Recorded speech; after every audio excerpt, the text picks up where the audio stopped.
सुप्रभात, नमस्कार। आज मैं इस वीडियो में भारत के दो महाकाव्य रामायण और महाभारत के बारे में बताने जा रहा हूँ। रामायण और महाभारत प्राचीन भारतीय सभ्यता एवं संस्कृति के दो उपजीव्य ग्रंथ हैं। इन दोनों की प्रेरणा से अनेक काव्यों की रचना हुई। ये रचना भारत के कई भाषाओं में हुई है।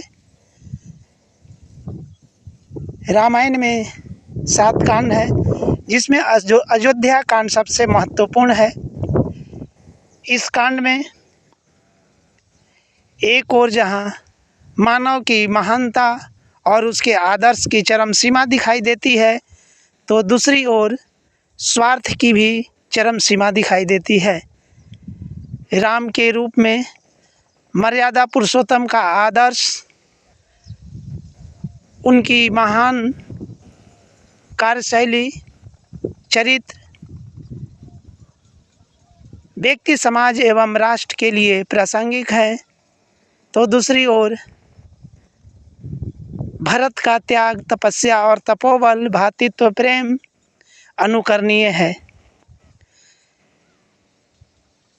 रामायण से यह प्रमाणित हो चुका है कि लोभ, क्रोध, माया, मोह, अहंकार, वासना व्यक्ति को युद्ध की ओर ले जाता है। हम देखते हैं कि एक ओर जहाँ राम मर्यादा पुरुषोत्तम बने, तो दूसरी ओर रावण के अहंकार, वासना और क्रोधी स्वभाव ने विनाश को जन्म दिया। अयोध्या कांड में ये देखने को मिलती है कि नारी को पतिव्रता होनी चाहिए। सीता राम के चरणों में ही रहना चाहती है। ये भी देखा गया है कि भरत जहाँ एक ओर क्रोधी है, तो दूसरी ओर राम के अन्य भक्त हनुमान, जो राम भक्त हैं, महाबलशाली हैं,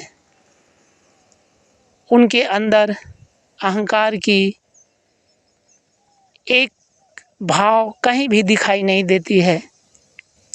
कहा जाता है कि व्यक्ति को अगर ज्ञान हो जाए, जवानी मिल जाए, पद मिल जाए, तो क्रोधी हो जाता है, अहंकारी हो जाता है।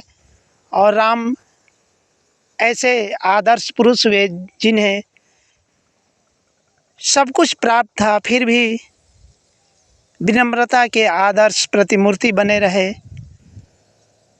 हनुमान महाबलशाली, हनुमान और जामवंत से ये सीखने को मिलता है कि घर में एक जामवंत की ज़रूरत है, अर्थात अनुभवी व्यक्ति की ज़रूरत है। इस प्रकार अगर सुख, शांति और समृद्धि चाहते हैं, तो राम के आदर्श को अपनाएं। रामायण जो जीवन जीने की कला है, उसका अभ्यास करें और लोभ, अहंकार, माया, मोह, क्रोध मनुष्य को विनाश की ओर ले जाता है।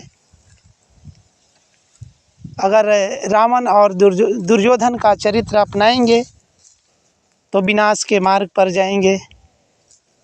अतः आज के भौतिकवादी युग में, जहाँ छल, प्रपंच, ईर्ष्या, द्वेष, माया, मोह चरम पर है, रामायण की बात सीखने की ज़रूरत है। और महाभारत में पांडवों का आदर्श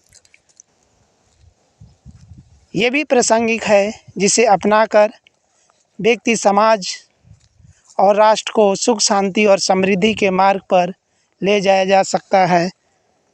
धन्यवाद।